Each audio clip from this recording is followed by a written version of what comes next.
நாகர்கோவில் இருளப்பபுரத்தைச் சேர்ந்தவர் சத்யா. இவருடைய முதல் கணவர் இறந்துவிட்ட நிலையில் அதே ஊரைச் சேர்ந்த மணி என்பவரை இரண்டாவதாக திருமணம் செய்து கொண்டார்.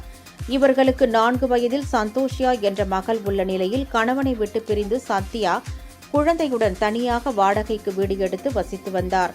இந்நிலையில் சத்யாவிற்கும் தூத்துக்குடி ஆரோக்கியபுரம் பகுதியைச் சேர்ந்த முருகன் மகன் இசக்கிராஜ் என்பவருக்கும் ஏற்பட்ட பழக்கம் நாளடைவில் கள்ளக்காதலாக மாறியுள்ளது. இந்நிலையில் பொங்கலுக்கு ஒரு நாள் முன்னதாக சத்யாவை பார்க்க இசக்கிராஜ் வந்துள்ளார். கடந்த 20ஆம் தேதி காலை சத்யா கடைக்கு சென்று திரும்பிய போது குழந்தை சந்தோஷியா மயங்கிய நிலையில் இருந்துள்ளார்.